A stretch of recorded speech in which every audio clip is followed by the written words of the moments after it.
오늘은 2020년 8월 둘째 주일입니다. 오늘 은혜 받으실 말씀은 신명기 8장 1절에서 3절입니다. 내가 오늘 명하는 모든 명령을 너희는 지켜 행하라. 그리하면 너희가 살고 번성하고 여호와께서 너희의 조상들에게 맹세하신 땅에 들어가서 그것을 차지하리라. 내 하나님 여호와께서 이 40년 동안에 내게 광야 길을 걷게 하신 것을 기억하라. 이는 너를 낮추시면 너를 시험하사 내 마음이 어떠한지 그 명령을 지키는지 지키지 않는지 알려 하심이라.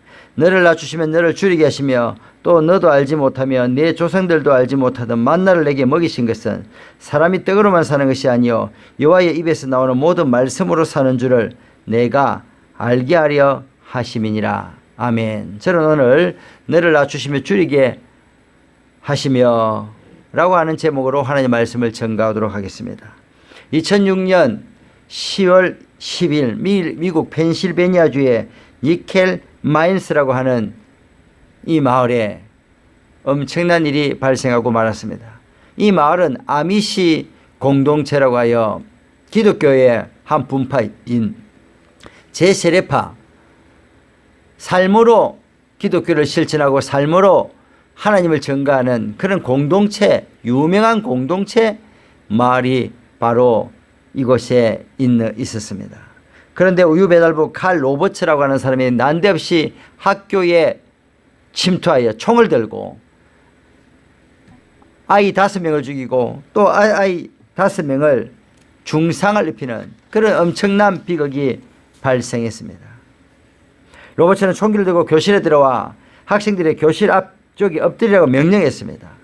이때 교사와 학생 몇몇은 빠져나가서 500m에 떨어진 공중전화기 앞에까지 가서 경찰에 신고했습니다. 괴한이 들어와서 아이들을 지금 죽이려고 하고 있다고 빨리 와달라고 하는 것이었습니다. 로버츠는 교실에 남아있는 아이들에게 말했습니다. 나는 하나님에게 복수하러 왔다. 9년 전에 태어나자 말자 바로 죽게 된 그 아이에 대한 그 슬픔이 하나님에 대한 복수심으로 반전되어서 괜히 이유 없는 아이들을 총을 들고 죽이러 온 것입니다. 그런 아이들을 다 앞에 엎드리게 했습니다. 그때 13살 된 그 아이들 중에서 제일 나이가 많은 언니 되는 아이가 일어났습니다. 그리고 자기를 죽이라고 말했습니다. 이 아이는, 여자아이는 동생들을 지켜야 되겠다는 그 생각으로 자기를 먼저 죽이고 그러면은 경찰에 오는 시간을 벌 수 있을 거라는 생각에서 자기를 먼저 죽이라 잘라고 했습니다. 그래서 그 여자아이가 죽었습니다. 그리고 이어서 나머지 아이들도 교실 바닥에 엎드린 채로 1명, 2명, 3명, 4명 죽어갔습니다. 그리고 그 이후로 5명으로 또 총을 쐈는데 5명은 다행히 죽지는 않고 중상을 입게 되었는데 그 로버츠라고 하는 사람도 자살로 생을 마감하게 되었습니다. 5명이 죽고 5명이 중상을 입는 엄청난 비극이 발생하게 되었습니다. 그런데 그 13살 난 아이의 그 용기도 너무나 대단했지만 또 이 마을 공동체 사람들의 5시간 만에 나온 그들의 성명서 또한 많은 사람들을 충격에 빠뜨렸던 것입니다. 5살 된 이 소녀는 어디서 그런 용기가 나오게 되었을까? 아미시 공동체는 항상 예배를 하면서 순교자들의 삶을 이야기하고 순교자적인 삶을 살며 예수님이 말씀하신 대로 그렇게 살아가야 된다. 실천을 강조하는 사랑의 그런 공동체였습니다. 그곳에서 순교자들의 삶을 배운 까닭으로 자기가 먼저 아이들을 대신해 죽는 것은 순교자가 되는 것이기 때문에 오히려 자원할 수 있었던 그 아미시 공동체만의 독특한 그러한 교육 방법에 그 원인이 있었다고 하는 것입니다. 또 두 번째로 5시간 만에 그들 아미시 공동체에서 우리들은 날마다 주기도문으로 기도하고 있다.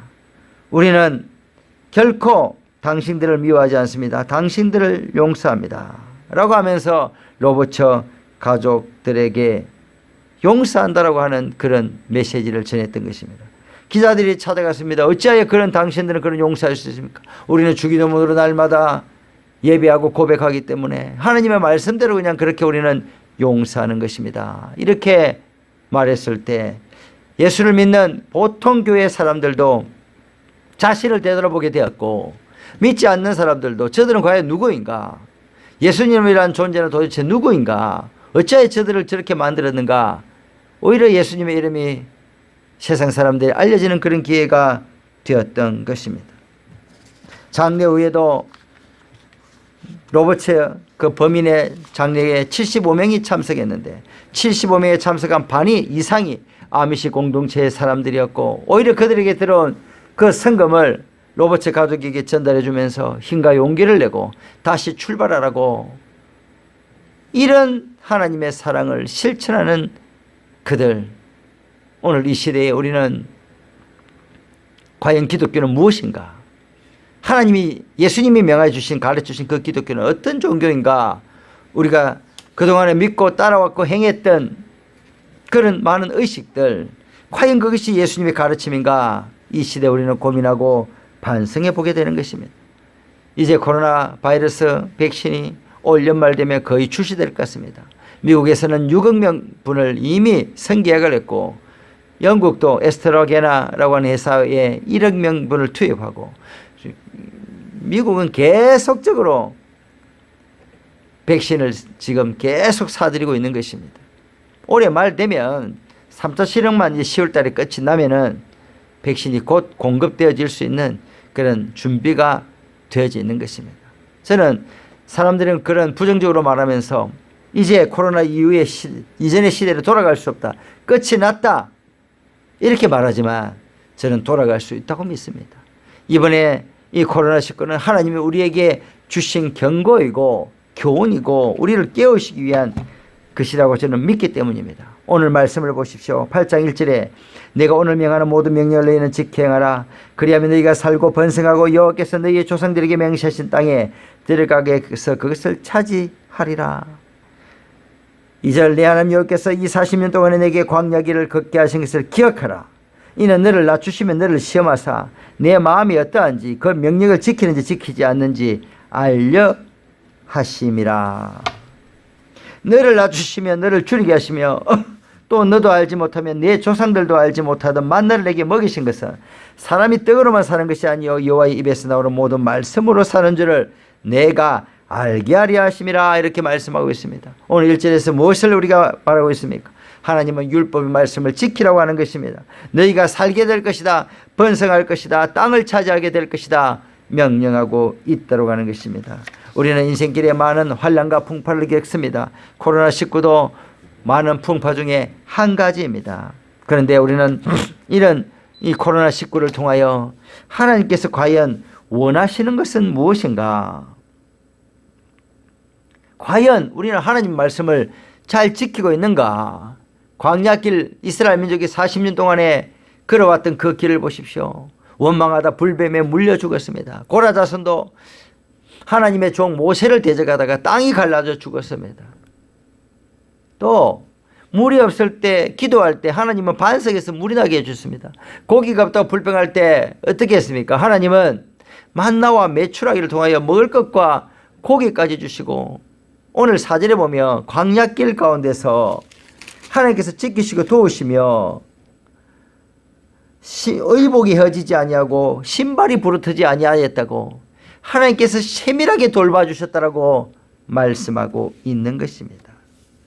요즘에 그러나 목사님들이 독일에서 유럽에서 미국에서 영국에서 캐나다에서 공부를 많이 해서 말씀을 말씀대로 받들지 않는 것입니다. 3000년 전의 말씀을 그 시대적 상황을 고려하지 않고 지금 이 시대에 적용할 수 없다고 하면서 말씀의 심리학과 해석학과 고고학과 온갖 해석학을 갖다 붙여서 철학을 갖다 붙여서 그 말씀을 합리화하고 올해는 현대는 지켜도 되지 않는 말씀인 것처럼 그렇게 왜곡하여 가르치고 있는 것이 문제인 것입니다.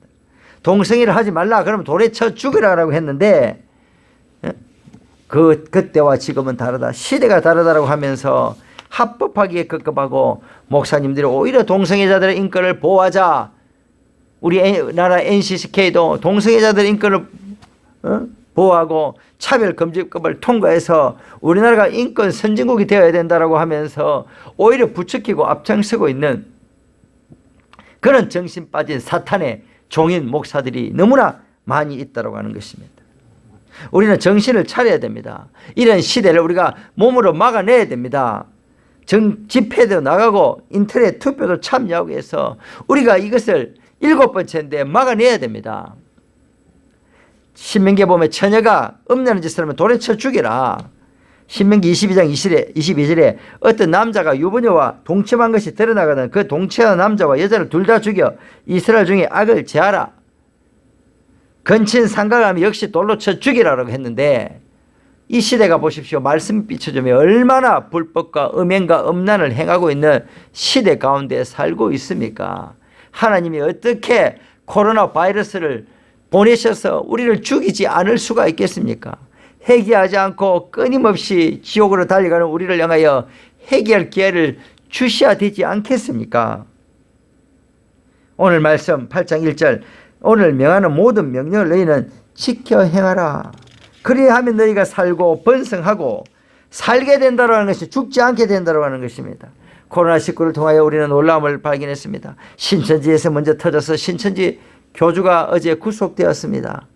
우리가 일반 기독교가 하지 못하는 일을 하나님이 하신 것이죠. 만민 중에 이재룡 목사가 아주 고발되었습니다. 온 교인들에게 소금물을 먹였던 은혜의 강 교회가 언론에 노출되었습니다. 이체 유행을 이끈 이태원의 게이바 클럽이 언론에 논치되어 금지되었습니다. 우리가 하지 못한 일을 하나님께서 어떻게 그렇게 속속들이 하시는지 모르겠습니다. 미국을 보십시오. 유럽을 보십시오. 종교개혁의 나라가 지금은 음란의 나라, 우상의 나라, 동성의 천국의 나라가 되어버렸을 때 하나님께서 어떻게 그 땅을 치시지 않을 수가 있겠습니까? 공산주의가 횡행하고 국민들을 방해하고 기독교의 십자가를 불태우고 철거하는 데 앞장섰던 저 우한을 어떻게 하나님께서 가만두실 수가 있겠습니까? 소돔과 고모라처럼 하나님께서 멸망시키지 않을 수가 있겠냐 이 말입니다. 우리는 이러한 말씀을 오늘 이 시대에 비춰보면서 하나님의 말씀을 지키고 있나 우리가 안 지키고 있나 우리가 먼저 반성하고 깨달을 수 있는 그런 저와 여러분이 되어줄 수 있게 되기를 바랍니다. 두 번째 하나님께서는 오늘 2절을 통하여 기억하라고 말씀하셨습니다. 네 하나님 여호와께서 이 40년 동안에 내게 광야길을 걷게 하신 것을 기억하라. 왜 걷게 하셨느냐? 이는 너를 낮추시며 너를 시험하사 내 마음이 어떠한지 그 명령을 지키는지 지키지 않는지 알려 하심이라. 코로나19는 우리에게 무한한 성찰의 기회를 주고 있습니다. 우리가 그저 열심히 믿던 기독교, 봉사하고 헌금 내고 매일 교회에서 살고 그렇게 하는 사람이 1등 시민이고 교인이고 높은 직급 받고 목사님 되고 장로님 되고 권사님 되며 천국의 티켓을 딴 것처럼 칭찬받던 그런 기독교가 참 종교인 줄을 알고 믿어왔습니다.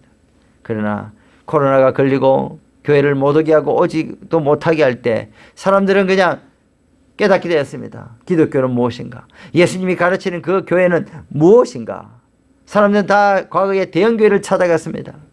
그러나 요즘은 오히려 더 작은 교회, 하나님의 뜻대로 살려고 몸부림치는 그러한 자들이 모인 그런 공동체를 찾아 헤쳐 모여하고 있는 이런 시대의 징조들을 볼 때에 하나님이 우리를 깨닫게 하시기 위하여 이런 바이러스를 주셨구나, 전염병을 주셨구나 오히려 생각하게 되어지는 것입니다. 우리 기독교는 특별히 개신교는 천주교가 많은 사람들의 순교가 있는 후에 고종시대에 언더우드와 아펜젤러가 들어왔습니다. 고종은 우리나라를 문명 개화해야지 일본으로부터 이 나라를 방어할 수 있다 생각하여 미국 선교사들을 적극적으로 도와주면서 그런 국가의 지원 가운데 마음껏 전도를 할 수가 있었습니다. 그런데 그들이 다 잘한 것은 아니었습니다. 미국이 필리핀과 극동아시아를 차지하는 가운데 미국은 일본이 이 나라를 우리나라를 차지하는 것에 대해서 묵인했습니다.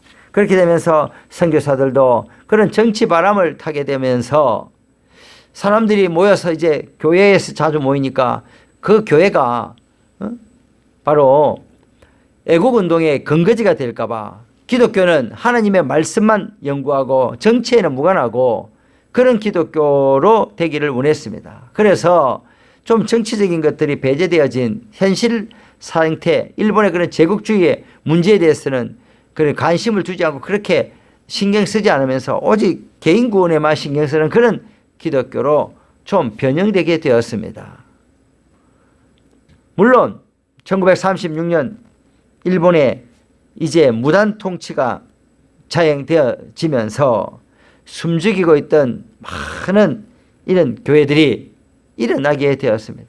특별히 1910년도 3.1 운동 때는 교회들이 그래도 모여서 양심을 가지고 아주 독립운동에 앞장섰고 33명의 독립운동 그런 선언서를 적은 사람 중에 33명이 다 교회 대표들이었습니다. 그만큼 민족의식이 뛰어난 것이죠. 그러나 공식적으로 교회에서 그런 활동하는 걸 좀 금지시켰습니다. 또 36년이 이렇게 되면은 천주교가 신사참배가 교리에 어긋나지 않는다. 감리교도 어긋나지 않고 안식, 성결, 구교, 구제, 구세군, 성공회, 장로교도 27개 7회 총회에서 23개 노예들 17개 노예가 신사참배를 결의했다고 하는 것입니다. 캐나다 장로회도 신사참배를 결의했습니다.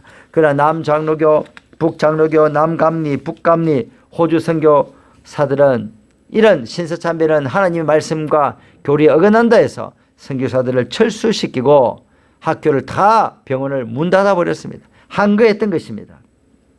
그러나 우리 기독교는 그래도 교회를 유지해야 되겠다 생각하면서 부끄럽지만 신사참배에 대해서는 교인들이 할 수 있도록 허락해 주면서 교회 문을 닫지는 않았습니다. 그 결과로 어쨌든 교회가 그래도 살아있었고 그 이후로 10년의 세월이 흘렀기 때문에 교회가 살아있었고 교회 문을 닫지 않았습니다. 그러나 기독교인 우리의 문화 가운데는 정치 얘기하면 안 된다.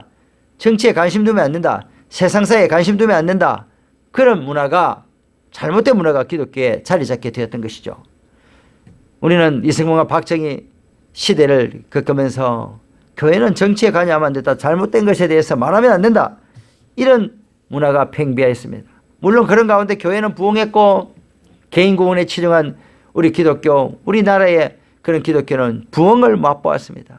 그러나 이런 코로나 시대가 되니까 십자가에 대해서 의미에 대해서 다시 생각해 보게 됩니다. 십자가는 하나님으로부터 은혜를 받아서 세상에 이 하나님의 은혜를 뜻을 말씀을 전하라고 하는 것이 기독교인데 우리는 상하의 수직적인 기독교만 강조해 왔던 것입니다. 개인 구원에만 관심을 가졌던 것입니다. 이제는 개인 구원뿐만 아니라 사회적 구원까지도 가난한 자들에 대한 구원까지도 정말로 잘못된 제도와 그런 정치적 억압 가운데서 죽어가고 있는 그들을 대해서 하나님의 사랑을 펼칠 수 있는 아미시 공동체와 같은 그런 수평적 기독교로의 회복이 우리가 이제는 필요한 시대 가운데 우리가 살게 되었다고 하는 것입니다. 목사님들도 문제입니다. 목사님들도 잘못된 신학에 빠져서 정치 얘기하면 안 된다고 하면서 이 세상에 문외 아닌 그런 기독교인들을 교인들로 만들고 있습니다. 세상에 대해서 정신을 차리고 한쪽에는 성경을 한 손에는 신문을 들고 이 세상의 잘못된 것들을 파헤치며 하나님의 말씀으로 개혁하고 불의를 항거하고 정말로 개혁하면서 이 시대를 선도하는 그런 교회가 되어야 할 텐데 우리는 그동안에 그렇게 하지 못했다고 하는 것입니다.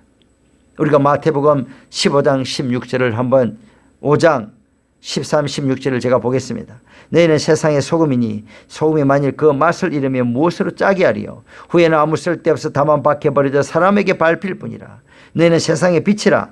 산에 있는 동네가 숨겨지지 못할 것이요 사람이 등불을 켜서 마라를 두지 아니하고 등경 위에 두나니 이러므로 집안 모든 사람에게 비치느니라. 이같이 너희 빛이 사람 앞에 비치게 하여 그들로 너희 착한 행실을 보고 하늘에 계신 너희 아버지께 영광을 돌리게 하라. 예수님께서 우리 보고 세상의 빛이라고 말씀하셨습니다. 세상의 소금이라고 말씀하셨습니다. 그 빛을 비춰서 세상 사람들에게 하나님의 빛을 보게 하라고 했습니다. 우리의 착한 행실을 통하여 하늘에 계신 아버지에게 영광을 돌릴 수 있도록 우리의 삶이 전도가 되고 우리의 삶의 모습들이 하나님을 전하는 그런 모습들이 되라고 하는 그런 실천적 기독교를 예수님께서는 알려주신 것입니다. 예수님께서 우리를 왜 부르셨습니까? 세상을 섬기라고 우리를 불러주신 것입니다. 교회를 왜 만들어주셨습니까? 세상의 빛이 되고 등대가 되어서 세상을 바른 길로 진리 가운데 인도하라고, 잘못된 곳을 바로잡고 불의를 항거하고 정의와 공의가 살아 숨쉬는 그런 교회가 되고 그런 사회와 민족과 국가를 만들라고 우리를 불러주신 것입니다. 일찍이 청교도들은 1620년 예수님이 말하고 예수님이 가르치신 국가와 민족과 교회를 세우기 위해서 핍박을 피하여 미국 신대륙으로 갔습니다. 그들은 언덕 위의 도시, 언덕 위의 교회라고 하는 이름으로 이상적인 국가를 세우고 성경이 말하는 교회를 세우고 성경이 말하는 국가를 세우기 위해서 그들은 떠났고 400년 후에 저런 아메리칸 미국이 되어질 수가 있었던 것입니다. 이제 트럼프가 나타나서 다시 우리가 교육기관에서 예배를 드리고 하나님께 경배를 표하고 모든 교회가, 모든 학교가 우리 초대 기독교 신앙으로 돌아가서, 청교도 신앙으로 돌아가서 학교에서 예배하고 하나님을 부를 수 있도록 다시 그렇게 만들어야 되겠다고 하면서 공교육에서도 기독교 기관들에게서도 다시 체포를 드릴 수 있도록 그런 나라로 지금 부활해 가고 있는 것은 하나님의 세우신 트럼프 그를 통하여 일어나는 일인 것입니다. 저는 오늘 이런 시대를 살아가게 되면서, 코로나 시대를 살아가면서 하나님께서 우리에게 명령하신 것이 있다고 생각합니다. 세상을 섬기는 기독교로 돌아가라. 다시 본질로 돌아가라. 내가 가르쳐준 그 초대교회 신앙으로 돌아가라. 그렇게 말씀하고 있는 것입니다. 우리는 세상을 섬기는 교회가 되어야 됩니다. 또 세상에 봉사하는 교인이 되어야 됩니다. 세상에 빛을 전해주는, 하나님의 빛을 전해주는 그런 교회가 되고 교인이 되어야 됩니다. 세상을 바로 인도하는 진리의 등대가 바로 교회가 되어야 되는 것입니다. 더 이상 세상에 손가락질 받고 세상을 인도하지 못하는 교회는 이제는 의미 없는 교회가 되고 사라져버릴 것입니다. 하나님께서 우리에게 정신 차리고 마지막 시대에 하나님의 명령을 실천하라고 우리를 불러주신 줄로 믿습니다. 본질로 돌아갑시다. 예수님의 사랑으로 돌아갑시다. 예수님의 정말 말씀하신 그 봉사하고 희생하고 용서하고 아미시 공동체처럼 예수님의 사랑을 이 세상 가운데 실천하는 그런 기독교가 되어질 수 있도록 우리 모두 힘써야 될 것입니다. 오늘 8장 3절을 다 같이 읽겠습니다. 너를 낮추시며 너를 줄이게 하시며 또 너도 알지 못하며 네 조상들도 알지 못하던 만나를 내게 먹이신 것은 사람이 떡으로만 사는 것이 아니요 여호와 입에서 나오는 모든 말씀으로 사는 줄을 내가 알게 하려 하심이니라. 저와 여러분이 이 말씀을 붙들고 말씀대로 살고 말씀을 실천하는 저와 여러분이 되어질 수 있게 되기를 간절히 축복합니다. 하나님 아버지 감사드립니다. 우리가 잘못했습니다. 옛적으로 돌아가게 하여 주시고 우리에게 회개의 영을 부어주시고 율법을 준수하게 하여 주시고 율법을 지키게 하고 기억하게 하여 주시고 하나님의 말씀을 아버지 이 세상에 실천하며 사람이 떡으로만 사는 것이 아니요 여호와의 말씀으로 살아간다라고 하는 것을 깊이 깨닫고 실천할 수 있는 우리들이 되게 하여 주시옵소서. 예수님의 이름으로 기도드립니다. 아멘.